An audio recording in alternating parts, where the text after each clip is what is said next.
Welcome everybody to the podcast. It's the podcast where we podcast all things that are about pods and casting.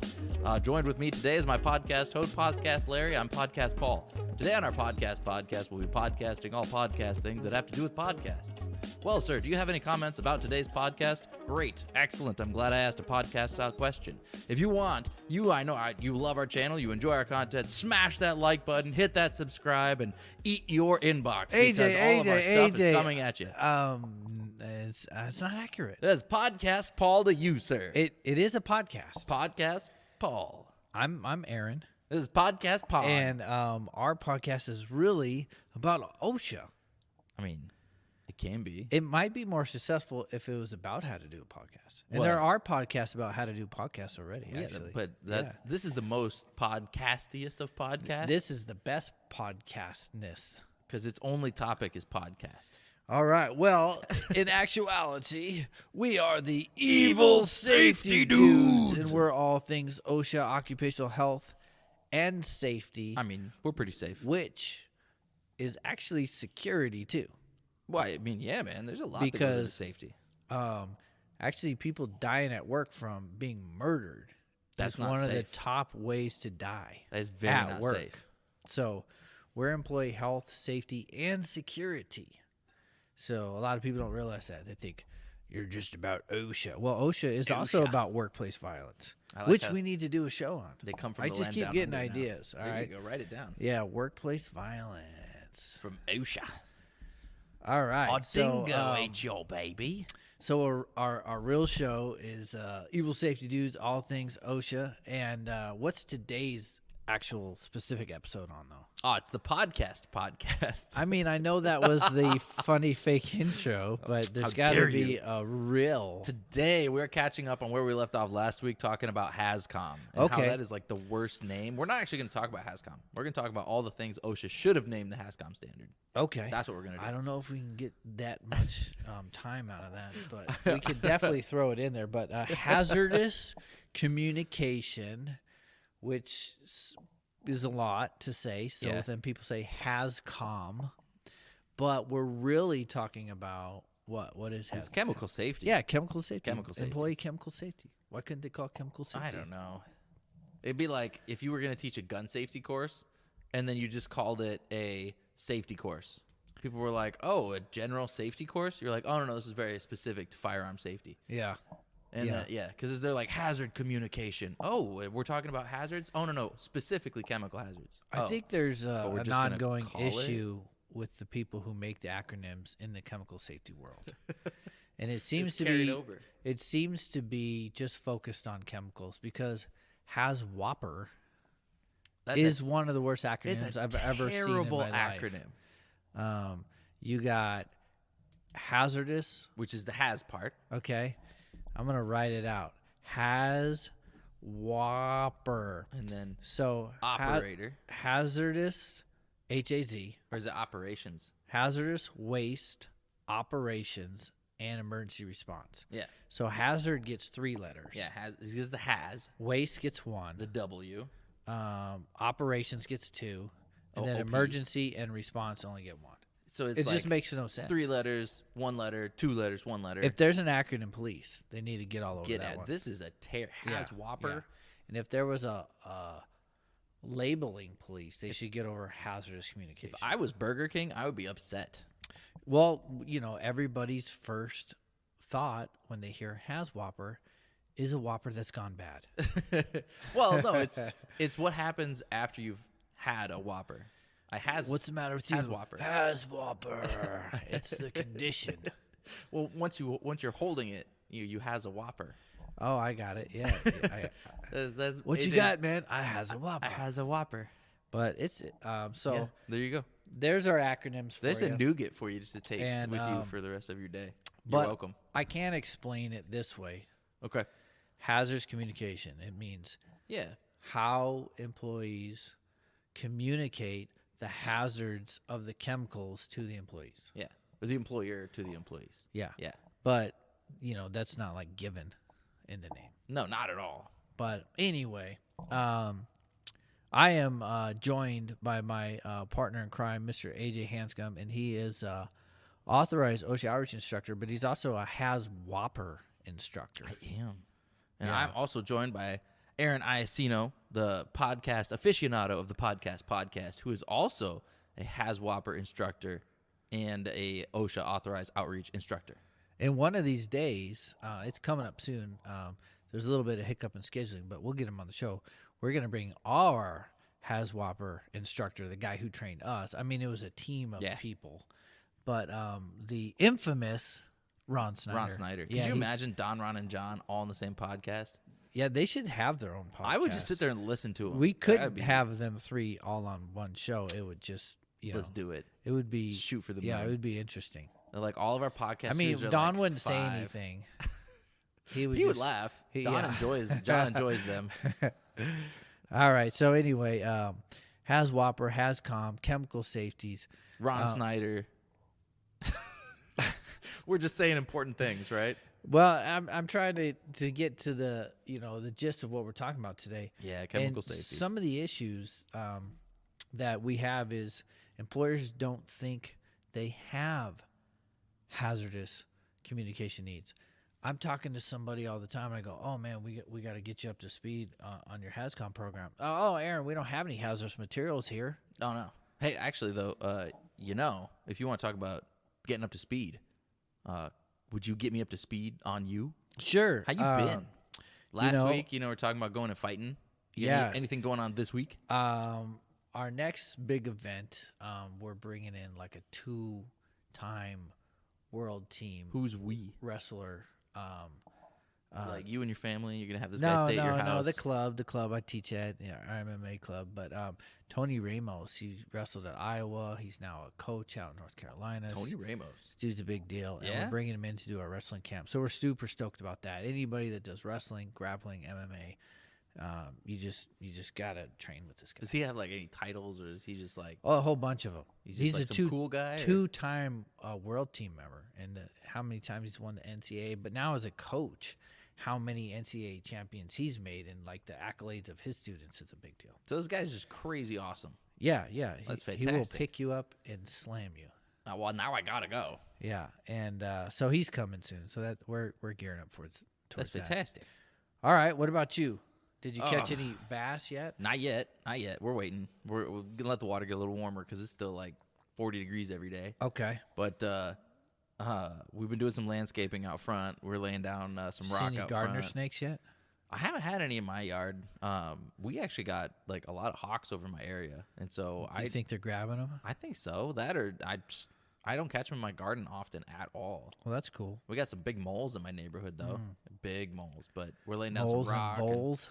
getting some landscaping done. So front yard's looking really nice. Got a couple of the first mows into the season. So I'm trying to keep up with.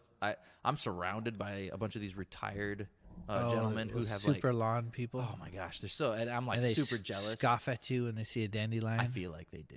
Yeah. Like they have these immaculate yards. It's a lot of pressure, man. I can't handle the pressure. Like they look. That's why I moved to the country, so I don't have to look at my neighbors, look at my yard, and then shake their head.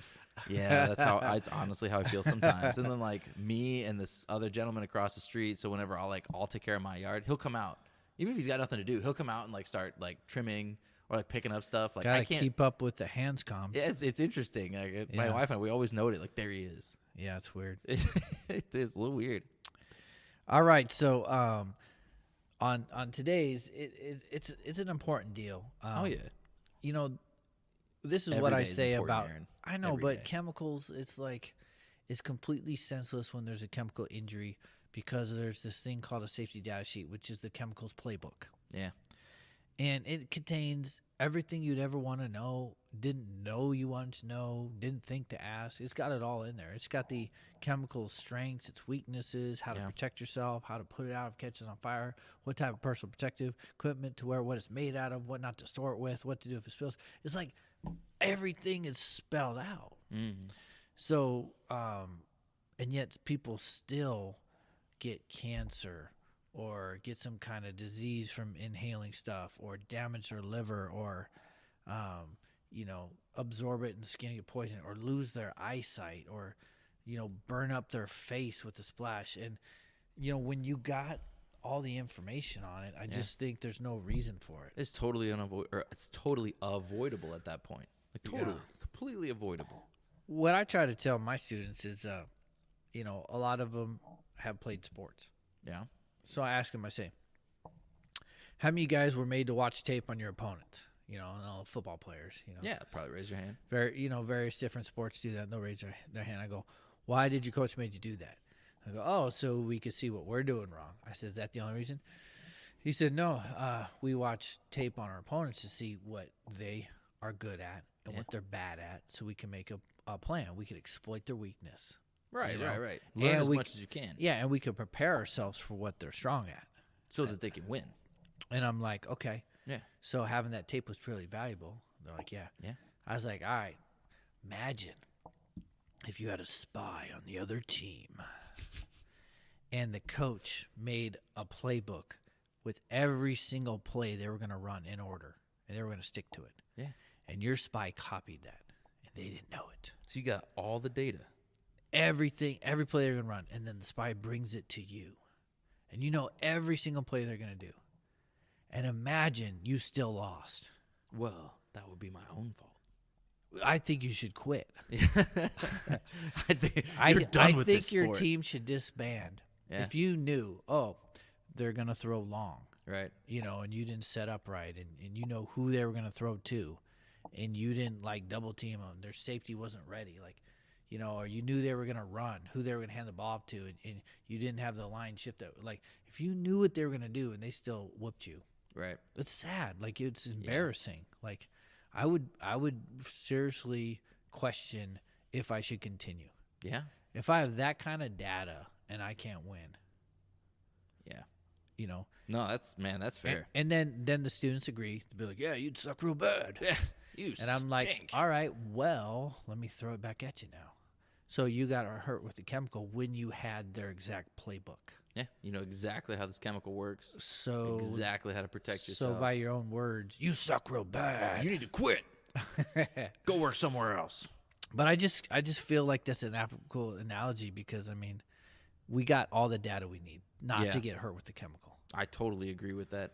Let's because at the end of the day, then who can you really blame? Your company gives you the training, they give you the PPE, they give you the safety data sheet, and all they ask is that you follow those rules and you choose not to. And then when you get hurt, you want to blame the company? Well, hopefully they did all that. Well, that's true. Hopefully they did all that. But if they did do that, you're right. It's on you. Yeah, you have like everything at your disposal to figure this out. So let's try to rattle off memory the 16 sections of the safety data sheet. Oh man, okay, all right. So I gotta use my fingers here, people. Okay, section 1, identification. Okay, section 2, hazards. Pretty much all the stuff on the label. Yep. Section 3 is composition. Ingredients. Yep. Yeah, which chemical is composition. Cool. I like that one. 4, first aid. First aid, super important. What to do if you accidentally drink it? What to do if you get in your eye? What, you know? I'm good all the way up until 6. So. All right. 5, firefighting. Firefighting. If it caught on fire, how to put it out. What is suitable extinguishing media? Yep. Okay. What are we at? 6. 6. Accidental release. I think you're right. I think it is accidental release. Yeah, if there's a large quantity spill. I know 7 and 8. Okay, 7. 7 is storage. Handling and storage. Handling and storage. Okay. 8 is your OSHA regulations for Pell and personal protective. But what is that? But what is that one called? Engineering controls. Or I can't remember what 8 is It's called. exposure. Exposure controls. There you go. Yeah. 9, my fave. Chemistry. Is it reactivity? Is that 9? No, it's chemistry. So it's flashpoint, it's vapor density, it's specific gravity, it's upper explosive limit, lower explosive limit, it's pH. It's called chemistry. It's called the chemistry? Yeah. Okay. And then what are we at? 10. 10. So after chemistry. Then it's what you guessed 9 was. Reactivity. So it's your 10 is your reactivity, what not to combine it with, how to. Yeah. Yeah. If it's which would help you on storage. I get questions on incompatible storage all the time. Well, go to section 10. Yeah. If it's a strong acid and you read section 10, it's like never mix with a base of any kind. Right. Well, I know not to store it next to a base either. Right. Yeah. But then it also tell you sometimes things like sunlight or temperature. Metals. Yeah. Containers. Yeah. Things like that. So 11 then is... Now it's getting tough for me. I think 11 is toxicological information. I think 12 is DOT. I think 13 is disposal. I could be off a little bit. A little bit. I know 16 is miscellaneous. 16 is miscellaneous. 15 is governmental regulations. Oh, yeah, governmental regulations. 14 is DOT. 13 is disposal. 13, I think 11's is... toxicological. I think you got those... But either, 11 and 12, I think, are I could have toxicological and disposal. Like, how many rats did it kill? Yeah. Lower dose, 50. Lethal dose, so 50. Then so it goes toxicological, and then it goes environmental. So I got a new idea toxicology. for the name of our show. Okay. Because people are already thinking about right now. We're not evil safety dudes. We're evil safety nerds. Nope. We're evil safty dudes who are also You know what nerds. sounds more catchy? Evil safety dorks. No. No. All right. So, But I mean, think that's all of them. I don't think we missed any. We might just have some that in a safety goofy data order. sheet is rich. The chemical manufacturer is the one that's required to make it. It's got stuff in there like what medical conditions you may have that this chemical may exacerbate. Yep. I mean, it's just detailed. Like, one of the neatest parts for me is in the section 4, and this is a place that I think a lot of good employees, when they kind of start having that realization, they should be checking their SDS sheets. They can go to their first aid, they can go to their section 4, and it has a really, really cool paragraph where it'll actually say symptoms of long-term exposure. Oh, okay. And so it'll be short-term I like that. and long-term. So then that employee can be like, well, maybe I was around it too long. Well, actually, it says right here that you would be experiencing like dizziness or fatigue, or you're like vomiting. And the guy's like, well, I didn't feel nauseous at all. I just maybe my skin red. Then we can be like, oh, well, you know what? It doesn't look like you actually had that extreme of an exposure. Right. Or it could be the other way. No, it wasn't that bad. We were just in there for like half hour. And then they're like, oh, but long-term exposure says, oh, man, I was way worse than that. And then, okay, you probably should go see a doctor, So, yeah, I really like that section. I think that's really good. That reminds me of one of my first investigations I ever did. One of the first investigations? Was this as a PI?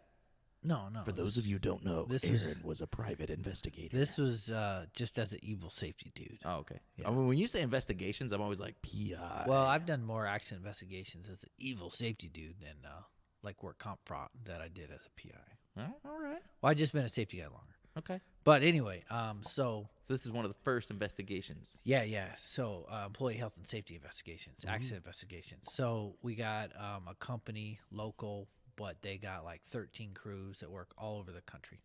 Okay. Rarely see each other. They're rarely back in Sioux City. If they come back, it's for a second to reload I got you. Super remote. They're all over the place. There's some in Florida. There's some in Texas. There's some up north in Washington. I mean, they're all over the place. There's no like rhyme or reason to their job sites. Okay, scattered about.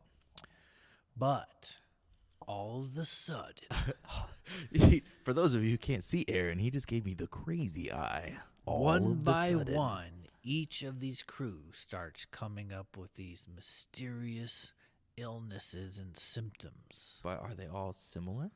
Yes. So they're all similarly getting sick. Yes. Oh, no. So they call me in to crack the code and figure out the case. Aaron, figure it out. And I said, this seems chemical related. And they said, no, you're dumb and you don't know what you're talking about. But Aaron was on to more. And they said, we thought of that first and we ruled that out. Look elsewhere. And I'm like, fine, you're paying me, but I still think it's chemical related. But Aaron was right all along. So, man, I did what I was asked to do. You researched the problem. I'm thinking, okay, environmental allergies, but they were too spread out over the country. Well, yeah, if they're way down south, way in the warm, and then way up couldn't north, have been environmental, and then, like, out in the woods. Yeah, then I'm thinking job site because they're all on similar job sites. Okay. So then I'm looking into what that could angle. be on each job site that's similar. I'm just going through everything. I'm racking my brain, and everything keeps coming back to chemical. And I go, I hate to admit it, but I'm really not getting anywhere. Can I look at the chemicals that they're using, please? They're like, fine, whatever. You mean they were withholding that? No, they weren't letting you look at them. Well, no, it wasn't they ruled it out themselves. So they didn't want to waste consultation fees on something they already did. So they were trying to use the expert for something they couldn't do themselves. Okay, all right, which is fine. I understand that. Yeah, I get that. So I'm like, come on, man, let me look at this. Come on, man, send me the chemicals. So them I'm juicy, looking juicy through chemicals. these safety data sheets, and there it was. Yeah, you found it. One of them, it was a bonding adhesive, was a sensitizer. Oh, skin sensitivity, huh? Yeah. Well, it doesn't have to be skin sensitivity to be a sensitizer, but Well, you can do a lot of different yeah, a things. sensitizer is just basically like it's not going to affect you the first time you use it. Mm-hmm. It's got to build up in your body for a long period, and then all of a sudden you develop allergic reactions to it. But you've used it for maybe 5 years. So, like, that was in the long-term exposure? Like, Yeah. on the first aid it was section 4 It was area, a sensitivity. So Oof. this is back before they had finite sections. This was back in the MSDS days, back in the Wild Wild West of material safety data sheets when you had to read all 14 pages to find what you were looking for. I was a chemical outlaw. Yeah. I read the sections. But so what happened was they had been using this product for that length of time. And all these employees, they cut the tip out of a finger. So when they run this bonding adhesive, they use a caulking gun. They run seams with it, and then they take their finger and they spread it out. And then they lick one of their, Well, they maybe eat not in with this it. one. They don't wash their hands to go eat.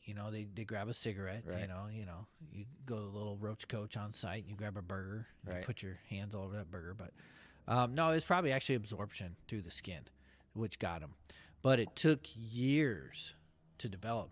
But the reason why the company ruled out the chemicals is because they said, "No, this isn't an allergic reaction to the chemicals because we've been using the same chemicals for years and they've never had a problem." Oh, that's but why they did. ruled it out. Yeah, but they didn't understand sensitizer. Yep. It built up and actually caused the problem. Yeah, and so I figured it out. They switched bonding adhesives to a non-sensitizer. The problems went away, and everybody lived happily ever after. Easy peasy. Yeah. So you reminded me of an actual story from another chemical that comes out of a caulking gun where the employees, and they run it as their plumbers. And I actually had to do this one with some of their safety training. And for this 1 year's worth of safety training, I was like, all right, instead of teaching you guys the regular standard for this because you guys you're not caring, you're not doing what you're handling this chemical, I'm just going to put the SDS sheet for this chemical on the screen. That's what we're doing for HazCom training today. Yeah, I do that a lot. And they were like, yay, because they thought it was going to be like a 10-minute class.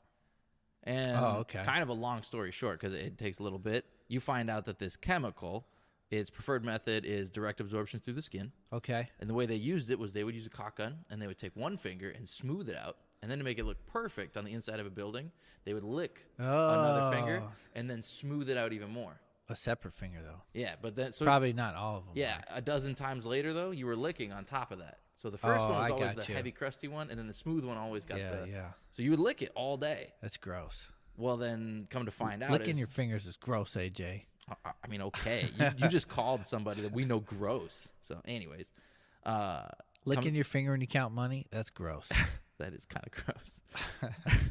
As I'm sitting here counting up money. I'm sorry, you just got my mind going now. You know what's funny right now with people still wearing masks? The finger lickers. I just saw a person today. I gave them money, and they went to lick their finger, and their mask is on, so they're just, like, so they just licking the inside of the mask and rubbing the finger on the outside of it because it's a habit that doesn't break easy. They probably had 100,000 reps. All right, go back to your finger licking story. So the finger licking good, delicious silicone sealant. As we read through the SDS sheet, the class is getting quiet, and this one guy just got up and left. What? He's done. And I'm like, okay, what's going on? And they were like, well, it says here that this product causes testicular cancer. Oh, no. And he actually lost a testicle, had what? testicular cancer. Yeah. Was he there for a long period of time? Like 15 years. Oh, dude. And he'd been using this chemical for a long time. Oh, that's jacked up. See, that's losing the game when you have the playbook. Yeah. That's what I'm talking about. Well, and that's like what we were talking about at the beginning. This person had been through like decades. You had trained them. I had trained them. They had safety training. And then while we're not there, their company's like, here's the SDS sheets. Well, Here's your I might PPE. start using that story because all of these guys that we train are tough guys, and safety's stupid, and safety's for wusses. I don't need none of that safety junk. I've been doing safety. I've been doing stuff unsafe my whole life, and I still got 2 toes and 1 finger left. They call me good old 3. And I can't stand upright yet. I'm still bent over from bad back, but I don't complain. I'm tough. How old are you? I'm 27. But now I'm be like, hey, Yeah. you guys want to keep your huevos? Yeah. And I'm not going to call out the chemical, but this is actually a super common chemical that like people see all the time. Causes testicular cancer via skin absorption. Is that preferred what you're method saying? direct skin absorption and has specific targets organ toxicity of targeting Some testicles. chemicals target the liver, some target the kidneys. This one targets the testicles. I causes wonder if it was testicular made by somebody of the opposite sex who hates men. cancer. She's really mad. You know what? I'm gonna dial this one up to 11. I mean, I'm doubtful. Yeah, but no, probably not.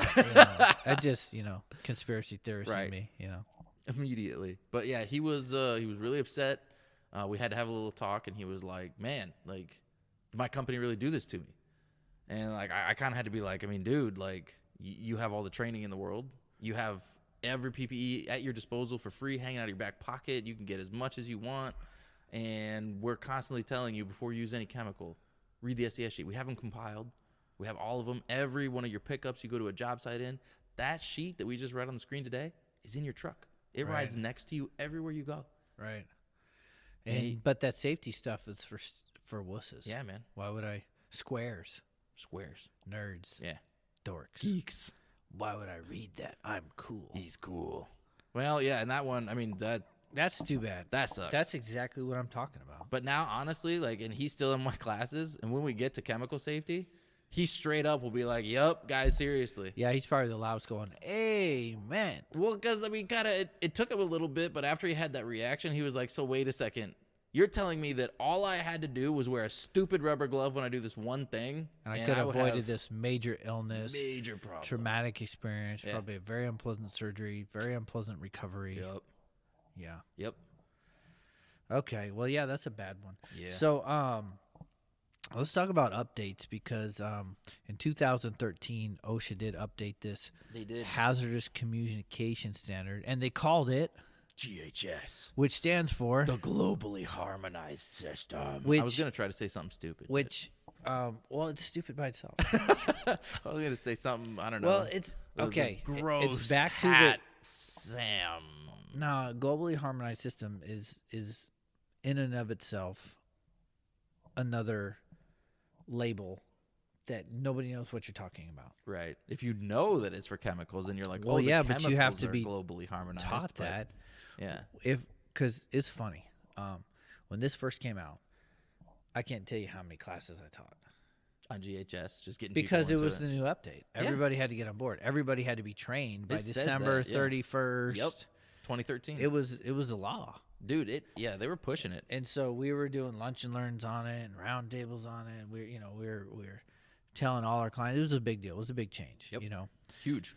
So I did a lot, and but it was always funny when someone sees me setting up for a class. I'm like, "Oh, what are you doing here, evil safety dude?" Dude.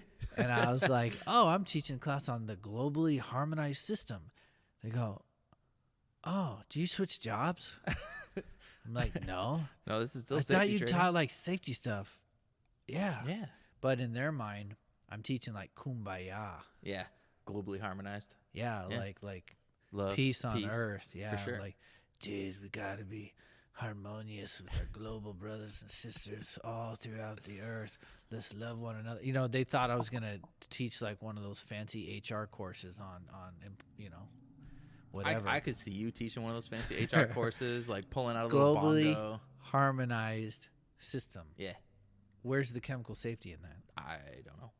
All right, so it's in the G. But anyway, that came out in 2013, and we were discussing before we went on air that they're trying to do it again. They got another big update. They have that part right now where if you want, you can download it, and it's hundreds of pages, and you can read through all that stuff and then find and do any changes before they make it official. So they have it in that review phase right now.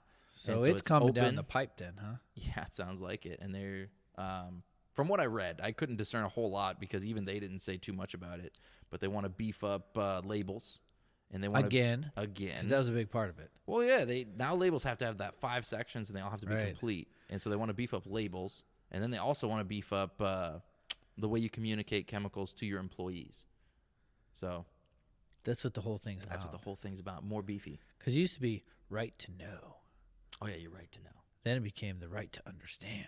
Okay. Now what's going to be? No, the right to have it read to you. Really get it? Like to understand Yeah. it for real. The right to have someone read you the thing Actually understand that you it. won't do yourself. True, real enlightenment of chemicals globally harmonizing one with another, creating toxic compounds. That could be an intro right there. I think you just came up with my next intro.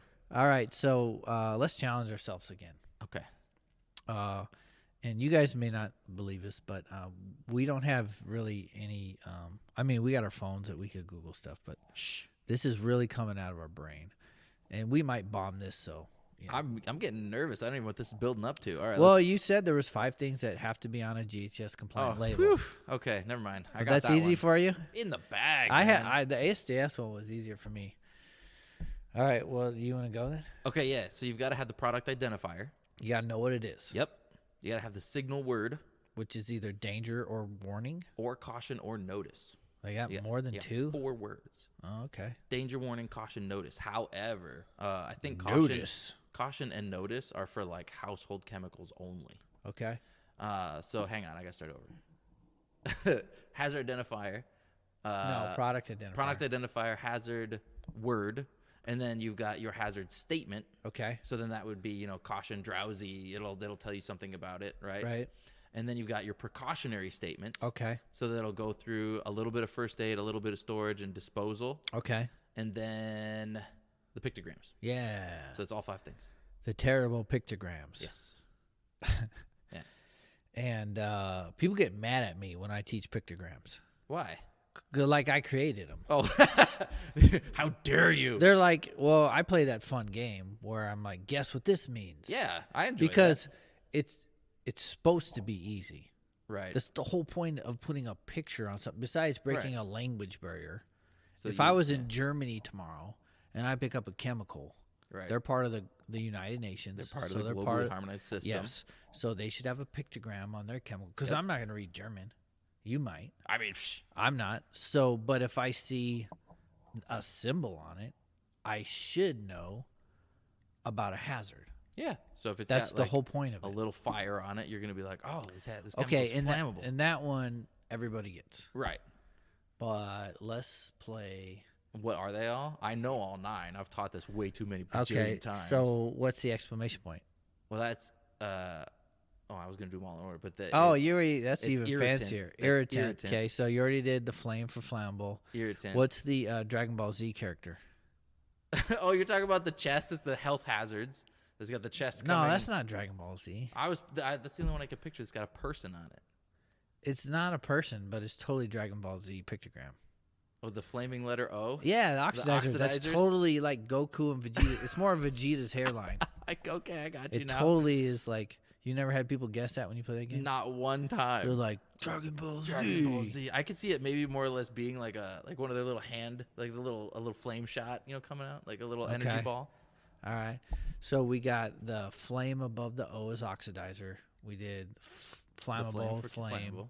We did the exclamation point for irritant. What else you Irritants. got? Well, so the health hazards is the first one. So The little health chest. hazard, it looks like a dude's chest is like deteriorating. Yeah, there's like all these Or weird, exploding. or like getting molecularized, Like or something. depixelized. Yes, exactly. Something weird like that. Okay, that's 4. And then we already did fire. We did oxidizers. We did irritants. Environmental is the dead fish and the dead The tree. dead fish and That's the the dead last tree. one, which is not like even mandatory, right? Well, no, and then the last one on the one way too we teach it. The last one is acute toxicity. The skull and That's crossbones. the very last one. Yeah, it's skull and crossbones. the Jolly Roger pirate flag. Yeah. And then It you doesn't got- mean it's stolen. then you It got the means it'll compressed kill gas you bit. quick. Yeah. Oh yeah. Now the compressed gas one is when people get mad at me. Because it looks like a rolling pin, or it looks like wine bottle. a rolling pin, disciplinary paddle. Yeah, cricket paddle. There you go. baseball bat. But who would draw a compressed gas cylinder like that? I don't. In other countries, do they have really long valves and caps? Yeah, like why doesn't it just look like a cylinder? Like, I think I would notice that when I'm watching movies because I pick up on stuff like that. If in Germany or, in China, the compressed gas cylinders had really long necks on them, I think I would notice that. Yeah, for sure. Okay. Are we missing it? We're only at 7. 1, 2, 3, 4, 5, 6, 7. There's 9. I think there's 9. Yeah, there's 9. I was trying to go in order that way. Oh, there's an explosion. Explosives. It a looks little like sphere coming apart. Pac-Man. And then caustics and corrosives. Yeah, Pac-Man dying. Yeah. And Pac-Man explodes. Yeah, looks like Pac-Man. And then he folds in exploding. half backwards. And then there's the picture of a vial you'd see in a lab. Yeah. Being poured on top of metal. And It's then supposed a to be hand. metal, and it's eating it, and Yeah. then poured on a hand, and it's supposed to be eating the hand. Yeah. Yeah, that's So that's all corrosive. of them. Okay. Caustics and corrosives. Well, hey, we did pretty good on that one. Not bad. All right, so there is another GHS HazCom update in the pipeline. So all you safety people in charge of be safety ready. compliance might want to start checking that out and getting a head start on that. Of course, knowing OSHA, they warn us it takes like 10 years for them to get something Yeah. made. So if they're already at the point where they're putting it out, I don't know. Maybe they're several years into it. So we might be like anywhere from, if I just had to guess, like 5 to 7 years before this thing comes out. I don't know. I mean, they've been moving fast recently. Well, I think I read something, and somebody, if you're listening, correct me if I'm wrong, but I read something that said if OSHA did everything immediately under approval, like the moment it hit the next person's desk or the next Like group's executive order. desk, and they're like, fast. blam, issue it. It takes 6 years to get anything changed, and that would be if something got approved as immediately as it possibly could. Right. With 6 Did years. it leave it open for public review? Well, no, and- because that's part of the mandatory thing. Like, it has Yeah. to get a certain time period for review, and then a certain time period for whatever. Like, they have these built-in time limits. And then these super rich companies with lobbyists and billions of dollars, they complain, and then OSHA backs down sometimes. Well, some of those complaints have been worth it. When the crane standard was getting torn apart, Okay.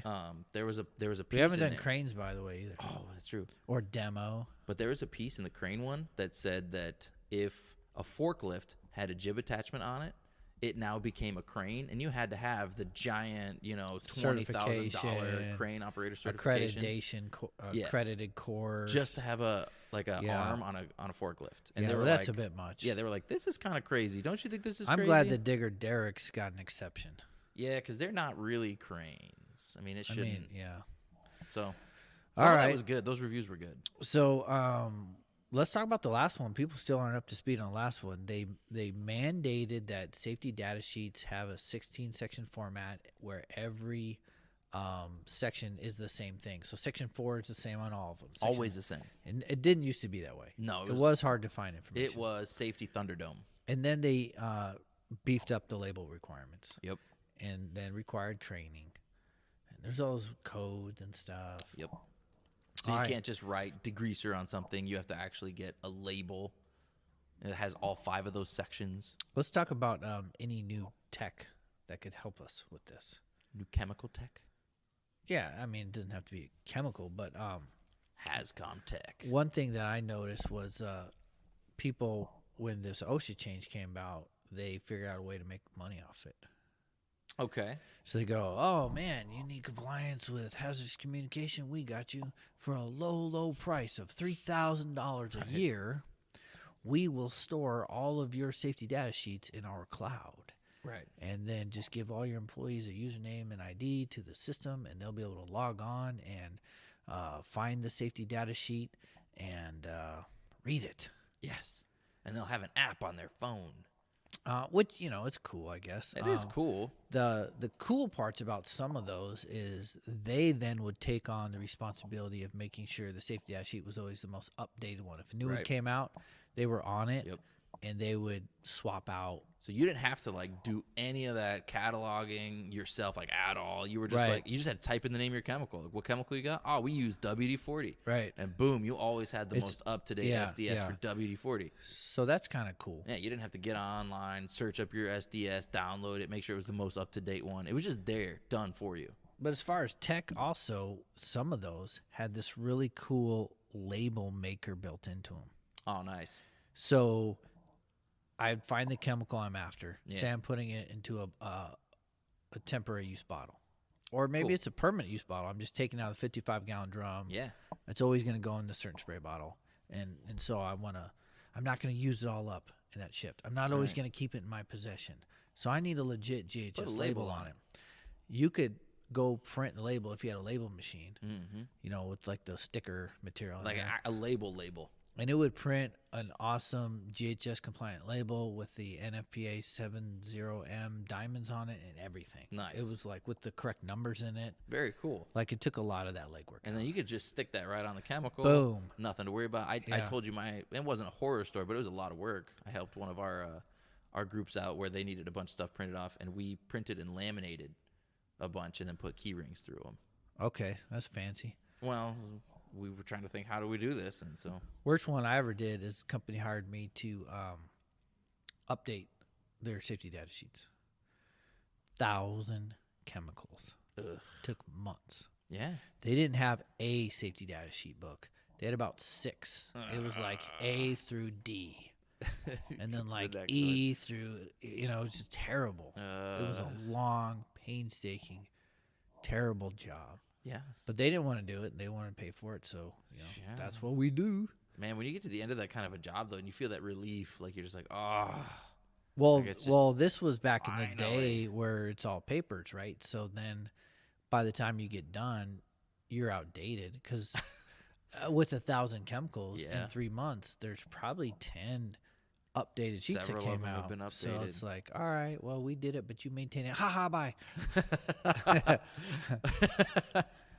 You paid me to get it done. It's done. Yeah, you need to maintain it. Let's talk about maintaining safety data sheets program. Let's pretend Okay.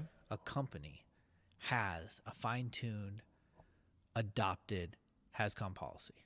Okay. That's a good one. All right. Let's pretend they rolled it out and trained their employees on it at new hire. I mean, now we're reaching, but okay. Oh, man, they even do it annually. We're stretching it. Yeah, man, this company's on it. I like them already. And then they did a chemical inventory list. They know every single chemical that's on their site. Okay. And they have a safety data sheet for it. I mean, these guys are They're awesome. killing it. They are killing it. It's even the accurate safety data sheet.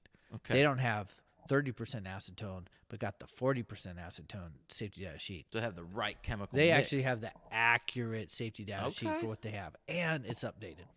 And it was all right. So what do I'm just chopped liver at this point. And somebody read the safety data sheets. They rated Section 8 on every one of them. They don't even need. They me found anymore. the personal protective equipment requirements, bought it, provided it for the employees. My work is done. They're killing it. Yeah. Man. These guys are beasts in the They don't even safety need world. me. Okay. And they trained their employees on that personal protective equipment, on handling and storage of that chemical. All right. So what's the problem here? How can I help? Well, that was 6 months ago. Oh no. Yeah. So somebody needs to sit down and go through every single one of those SDS sheets and look at the new one from that company and go to Section 16 to see if this was the most recent update. Which it is a lot in that miscellaneous section. I've seen it in Section 1 for some reason before, too. Oh, that's handy right on the front page. Yeah, the date of issued. Nice. Yeah. So, yeah, you're right. For maintenance, they got to maintain that they're having the current one. But that awesomeness they did was 6 months ago. Yeah. So OSHA comes on site. Mhm. They use WD-40, their maintenance. But they got a guy who's like, WD-40 sucks. I'm bringing in my PB blaster from home next Right, time. yeah. And he leaves it at work. I got to get my liquid wrench. And that's when OSHA comes in. And they go, oh, look, you have a chemical. Where's safe dash sheet? Oh, we got it. Of course We we have do. all of them. And they don't. We worked our butts off to make sure we had I've every seen single that one. so many times where in construction on a job site, they need something. They brought a case of it with them. Yeah. They ran out. So then they go to the local whatever, To pick up. Fastenal, Granger, whatever. Got to get whatever's close. And that exact one is not there. They Yep. get something else. They're on site, no training, don't have the PPE, Yep. and no safety data sheet. Right. Or the other word I always hear is even if they have the option to get the right one, just get whatever's cheapest. Doesn't matter. Yeah, yeah. We're just So- finishing. Like, this is the end of the job. Just get whatever's cheap. So what I was getting at is maintenance, maintaining the program. Yeah. So I like my clients to adopt a strict protocol where employees are not allowed to bring a chemical on site Oh, I think they all unless should. they go through a process. Yeah. safety data sheet. It's got to get training. Training, check the PPE. Mm-hmm. And then I don't even want to bring in using chemicals that got skull and crossbones and explosive pictograms. Right. There's certain things you just are like, nope, we could find something better. Yeah, so I think there should be protocols, and I think shipping, I think receiving should have protocols too. Like, hey, thanks, blah blah blah distributor for bringing us our load of chemicals, but we told you last month in the email, and you confirmed that you're going to comply with this. We told you we were not going to accept any more shipments of chemicals unless you have the current safety data sheet with it. Because that kind of makes it slick. Right. Because then that receiving clerk, he looks at the safety data sheet that they bring that's supposed to be updated one. He looks at the one they have. If it is updated, boom, file it. I mean, it goes right in the book. Done. The other one that's got to file. Right. Do you know how long it has to be filed, Mr. AJ? Like, forever? It's about forever. 30 years from the date that the last employee used it. Okay, so it's like the identical thing as the medical standard. Okay. 30 years post-employment, but in this case, it's 30 years post-last use. Yeah, so you're not throwing it away. Right. That's basically going to be with you forever. Until somebody's finally looking around going like, do they even make this anymore? How old is this? 20 years old? Oh, we still got. It doesn't have to be in your current book. Right. Just filed. It shouldn't be in your current book because that's just going to bog your book down. You need to get all those old chemicals out of there. Right. But I keep the SDS sheet. Yeah, I think this whole safety data sheet compliance in itself, I mean, maybe it's not a full-time job, but by itself is a daunting task for any person. It is. I think this is great work for light-duty people. I was just going to say, like, I utilize light-duty people to update this thing all the time. Yeah, for sure. This is light duty. This is a light duty job. It's a really good work for them. If they're injured, they got a bad ankle, they got a bad arm. Man, they could Google. Yeah. And they could look for updated sheets, and they could print, and they could punch holes and stuff, and for sure. Or they could file and save it. Yeah, look at the file, go to the hard copy. Click. Is this the new one? Oh no, it's the old one. They could. Some of them that are mobile could go around and do chemicalist inventories. Take a picture of every chemical, or actually like write down. You gave me another idea. How often do you think a company receives sample chemicals?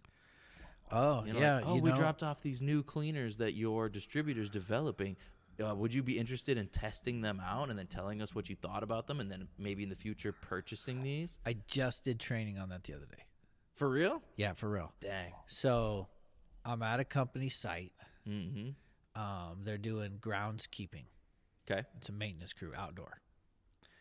Pushy salesman, maybe not pushy, aggressive. I mean, this guy's just on it. He's trying to get this company to buy their no-grow, their weed killer, their pesticides, herbicides. Oh yeah. And so he drops them a couple 5-gallon buckets. There you go. And now, so, did he drop them off with anything else? Like any SDS? I don't know, but they at the same time, I was there doing training on that, on spraying and application and stuff like that. Oh, no way. So I was like, okay, make sure you have the safety data sheets for those for the class. And they did. They got them. And it was crazy, man. Like the hazards? The chemical ingredients. Ooh. This one product was a no-grow, total kill. Everything dies. Like fence lines. Scorched earth, nothing left. Nothing's going to grow.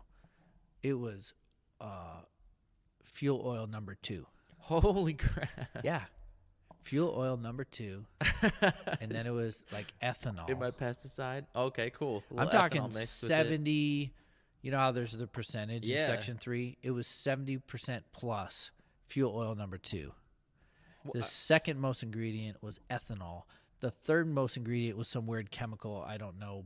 But that was the actual one that would kill something organic that grows. Everything in that list kills something organic that grows. Well, for sure, but one's like this one is one designed for it, and the other ones were not designed for it, but do it. But do it really well. And so, on the bucket, because this is like a big garage, maintenance garage, on the bucket of this highly flammable no-grow is cigarette butts.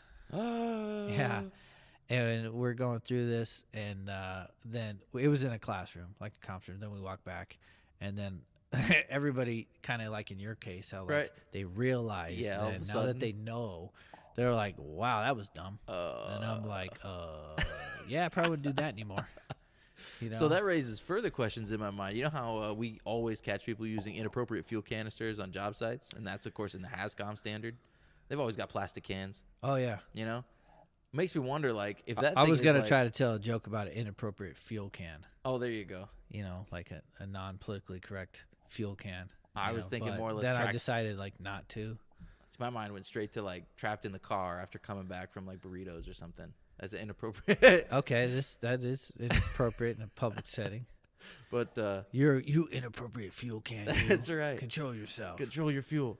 But could you imagine, like, if OSHA decided that this no-grow was actually more fuel than anything else, right? And it's just being toted around in a plastic 5-gallon bucket that has, you know, no flash screen, 70+% fuel oil number 2. Well, because all it has to do is get into the combustible liquid range, like in order for it to go into that fuel canister in an OSHA safe can. And, you know, I don't know if they'd ever go there because they just look at it. It's a green bucket. It's got pictures of, you know, grass on it and weeds or whatever. Even though that's like the exact thing that it kills. Yeah. You know, it just, you know. That'd be like if you, like, were like an evil guy and you're a bad guy and you go to buy poison, like, on a black market, and right on the poison label, there's, like, happy people smiling. Well, no, that's how it goes. If you want to buy mosquito repellent, or spider kill. There's a picture of a spider or mosquito. Makes sense. I mean, I guess. But no, it's fair. Okay, yeah, you shot me down pretty well on that one.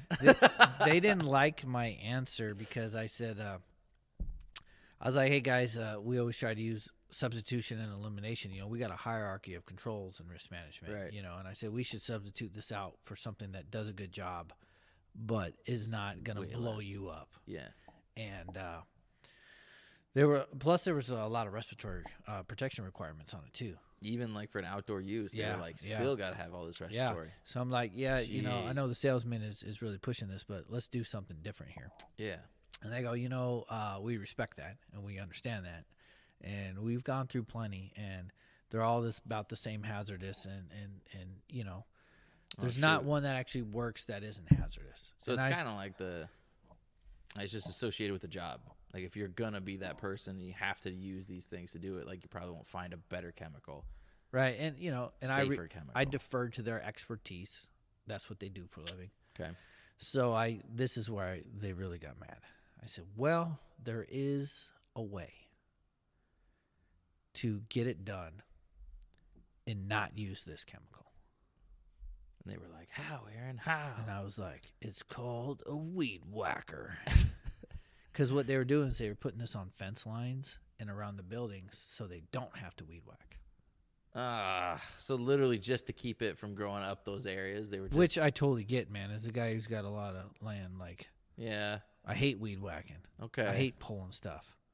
I'll totally drop some chemical on a fence line in a heartbeat and, you know, get some cancer. You know, it's worth it. But I mean, at that point, though, like, at first they did it because it was easier. It was a better... cheaper, probably more cost-effective alternative than having somebody out there fighting those weeds and doing all that. But now it's like, okay, well, if we want to do this legally, we got to do all of our respiratory protection, you know, fit tests, medical evals. We got to have all this documentation. Don't smoke, man. All this training. Don't be smoking while you're. And then you got to start paying for all this PPE for the employees after you get all that stuff done. Cartridge exchange program, fit test. They got a clean shave, and so both sides kind of suck. And they, you know, and everybody likes to smoke when they're outside. You know, anyway, I don't even smoke, and I love to smoke when I'm outside. You know, and they can't now. I'm smoking tires. If they're smoking a cigarette and applying ethanol and fuel oil number 2, yeah, I would not. They can get bad quick because it's aerosolizing. You know? It's being sprayed. It's evaporating. It's coming out. You're making plenty of combustible vapor. All right, so man, I think we did a good job covering hazardous communication. And I hope you guys enjoyed it and got something out of it. And let's recap on some OSHA compliance. Step 1. Have a policy. Get a policy. Step 2. Train your employees on that policy and the chemicals they have. Roll out the policy. Document it. Yeah. Step 3. Chemical inventory. I would go with the chemical inventory list. Cut that list down. Eliminate what you can, man. And then after that, you got to build an SDS binder. Yeah, with accurate ones, up to date. That are up to date. Yeah. Then what you got after that?